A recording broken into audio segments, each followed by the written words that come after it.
Assalamualaikum warahmatullahi wabarakatuh. Salam sejahtera untuk kita semuanya ya. Setelah minggu lalu kita berbicara terkait dengan uji hipotesis, kemudian bagaimana cara kita untuk merumuskan hipotesis ya, termasuk tipe kesalahan. Kemudian untuk hari ini kita akan mencoba membahas terkait dengan prosedurnya ya. Kemarin sudah saya perlihatkan, jadi sebenarnya untuk prosedur uji statistik itu ada 7 ya. Yang pertama adalah rumuskan H0 dan H1 atau H0 dan HA. Nah, jadi untuk prosedur uji hipotesis yang pertama yaitu merumuskan H0 dan H1 ya. Jadi gini teman-teman, walaupun yang ditulis lebih dulu itu adalah H0, namun disarankan agar peneliti memikirkan dulu H1 untuk penelitiannya. Kemarin sudah saya bahas itu. Jadi saudara nuliskan H1 dulu. Baru setelah menuliskan H1 kemudian tulis H0. Misalkan nih saudara kemarin berbicara apakah kemampuan kemampuan atau kinerja karyawan laki-laki itu tidak sama dengan kinerja karyawan perempuan, misalkan seperti itu pertanyaannya, maka saudara jangan merumuskan H0 tapi merumuskan H1 karena yang diminta apakah ada perbedaan, berarti hipotesisnya kan nanti ada perbedaan ya. Nah, berarti atau tidak sama dengan, berarti misalkan kita berbicara mengenai uji rata kinerja karyawan laki-laki tidak sama dengan rata kinerja karyawan perempuan. Nah, itu untuk H1 nya. Karena tidak sama, maka H0 itu sebagai hipotesis pembanding itu kan saudara kan harus memikirkan hipotesis yang belum ada di H1, yaitu kan karena rata itu tidak sama dengan, maka untuk H0 nya adalah rata kinerja karyawan A itu sama dengan rata kinerja karyawan laki-laki itu sama dengan rata kinerja karyawan perempuan. Itu.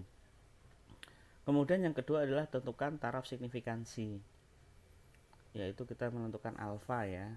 Kemarin sudah dibahas juga, alfanya itu bisa 1%, bisa 5%, 2,5%, itu tergantung dari kebutuhan penelitian.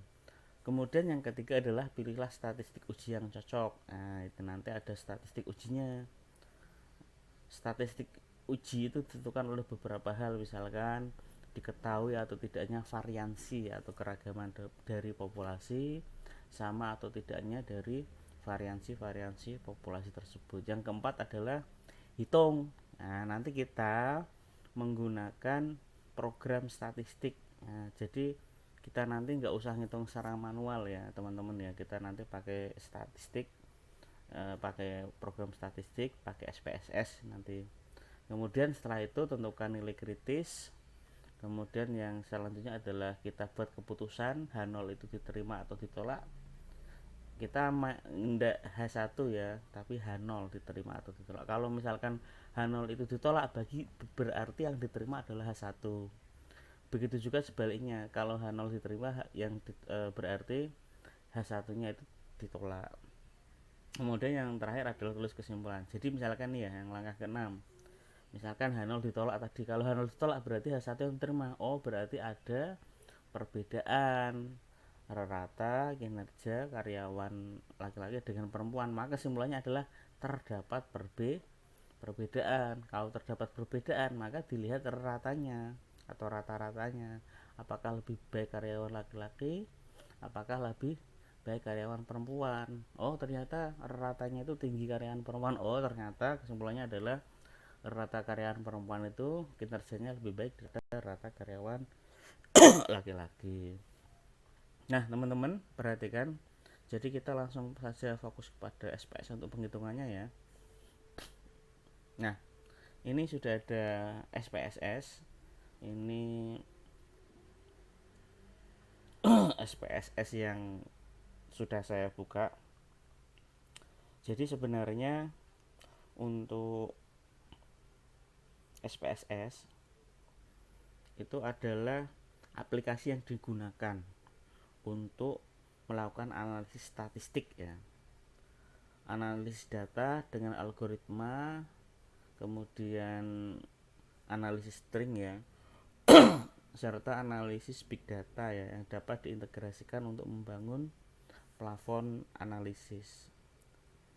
SPSS sendiri itu merupakan singkatan dari Statistical Package for the Social Science. Jadi ini SPSS merupakan suatu aplikasi yang digunakan untuk melakukan analisis statistik. Nah, di sini bisa teman-teman lihat bahwa ada beberapa tampilan ya teman-teman ya. Ada beberapa menu yang mungkin harus kita pahami bersama. Nah, di sini ada ini ya. Nah, nanti kita itu biasanya pakainya itu yang pakai analyze ini ya. Jadi di situ kan ada beberapa menu kan ya. Ini nggak usah saya bahas lah ini. Misalkan transform ini ya. Transform itu digunakan untuk memanipulasi data misalkan. Kemudian analyze itu dipakai untuk menganalisis data. Kemudian ada lagi misalkan graph ya. Itu dipakai untuk memvisualisasikan data atau memvisualkan data. Yang lain saya rasa tidak perlu. Kemudian selanjutnya di sini ada tampilan layarnya seperti SPSS ya. Seperti Excel. Tetapi di sini ada di bawah ini, kiri bawah ini kan. Di sini ada data view. Data view nanti kita untuk input data. Kemudian yang kedua itu ada variable view. Variable view itu nanti untuk menginput variabel yang akan masuk ke data. Nah, ini kan ada 1, 2, 3 ya ke bawah. Yang ke samping ini kan ada var1, var ini ya. Ini nanti kita namai variabelnya itu apa saja teman-teman. Bisa dipahami ya. Nah, ini saya cek misalkan, berarti bagaimana cara ngisi ininya? Berarti ini saya klik. Nah, di sini akan kelihatan ya teman-teman ya. Jadi ini perhatikan beda kan ya. Mungkin sebagian dari teman-teman kalau sudah ada yang buka, sudah ada yang mulai ngisi, malah saya rasa lebih bagus, suatu hal yang luar biasa. Nah, di sini tadi data view, saya klik ke variable view. Di sini ada name. Name itu adalah nama variabel yang akan dimasukkan ke kolom data view. Nah, nama variabelnya apa? Jadi di sini sudah lengkap saya rasa. Misalkan ini ya, saya ingin apa namanya tadi, nama ya, misalkan saya ngomong siswa ini, misalkan siswa pertama, kedua, ketiga.